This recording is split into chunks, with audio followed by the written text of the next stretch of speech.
Ladies and gentlemen, colleagues, allow me to begin with an image. Anyone who has walked the streets of Naples, Barcelona, Istanbul, or Mumbai has experienced something difficult to describe: the sensation of moving simultaneously through different layers of time. A medieval alleyway that opens out onto a six-lane avenue, a 19th century building with a glass and concrete penthouse, a mosque, a supermarket, an underground station. This layering is not disorder, it is the visible form of the contradictions that have built the modern city. The industrial city did not erase the pre industrial city, it incorporated it, forcing it into a new spatial, economic, and social logic.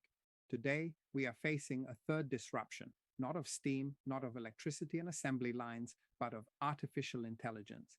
And the question this conference asks us to address is, ultimately, the oldest of urban questions: who decides the form of the city and in whose interest?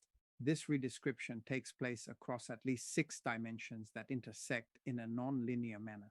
First dimension, physical form and space. Urban simulation models powered by deep neural networks are already reshaping population density, the distribution of services, and noise and environmental buffer zones. Digital twins, the digital counterparts of cities, are not merely updated maps, they are predictive simulators that allow urban scenarios to be tested before a single cubic meter of concrete is poured. Barcelona, Helsinki, and Singapore are using them. And this shifts power from the architect who designs to the system that simulates. Second dimension, mobility. Urban mobility has historically been the main driver of spatial segregation. AI does not automatically solve this problem. It can exacerbate or mitigate it depending on governance choices. Real-time traffic optimization system, self-driving vehicles, predictive public transport routing, all these tools redistribute urban accessibility. The question is, in whose favor? Third dimension, energy. AI-powered smart grids are probably the quietest and most radical infrastructural transformation currently underway. The ability to balance distributed generation, rooftop solar panels, communal storage, and variable demand in real time transforms every building from a passive consumer into an active node in a smart grid. Renewable energy communities are the political and social manifestation of this, a form of energy self-management that relies on AI tools for its optimization. Fourth dimension, governance and self-management. Here the issue becomes more delicate. Participatory sensing systems, algorithm-assisted participatory budgeting platforms, and systems for reporting service disruptions based on social media sentiment analysis. All of this can represent an expansion of local democracy, but it can also, in the absence of adequate safeguards, become a tool for urban surveillance and the control of dissent. Fifth dimension, predictive capabilities and the risk of algorithmic determinism. Predictive policing systems, profiling of high-risk neighborhoods, and scoring systems for access to public housing services are already a reality in numerous cities, and they raise a fundamental question which lies at the heart of this conference. An algorithm that predicts the future behavior of an urban community based on its past history does not free that community from its history, it crystallizes it. Sixth dimension, social relations and the community fabric. Digital platforms have already profoundly transformed urban sociability. The next wave, AI agents managing interactions with municipal services, chatbots replacing physical service desks, systems for mediating neighborhood conflicts, raises questions about the quality of the local relationships that the city has historically made possible. Let us come to the crux of the matter. Everything I have described is technically possible. The question is, under what political and institutional conditions do these transformations take place? Allow me an analogy. Was the electrification of cities between the late 19th and early 20th centuries a technology neutral with regard to political values? On the surface, yes. But whoever controlled the electricity grid controlled public lighting, transport, and factories. In Vienna, the municipalization of energy was an explicitly social democratic project. In London, it was left to private initiative. Same technology, profoundly different social outcomes. With urban AI, we face the same fork in the road. Smart city is a term that can describe Songdo in South Korea, a city built from the top down, designed as a technological laboratory with little resident participation. And it can describe the Decide Madrid project, the Spanish capital's digital democracy platform that has involved millions of citizens in genuine deliberative processes, same label. Opposing philosophies of power. The right to the city in the age of AI is not merely the right to inhabit a physical space, to access services, or to participate in public life. It is also the right to algorithmic explainability. Citizens must be able to know the criteria by which an AI system makes decisions affecting them. The right to computational non-discrimination. Historical biases in training data must not become digital judgments on neighborhoods, communities, or individuals. The right to sovereignty over urban data. Data generated by citizens in cities is a common good, not a raw material to be extracted by private platforms. The right to participate in algorithmic choices.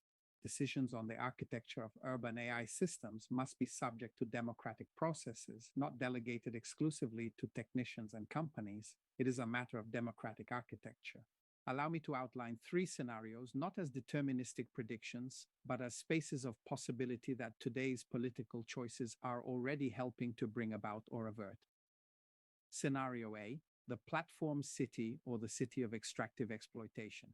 In this scenario, urban AI infrastructure is controlled by an oligopoly of private platforms.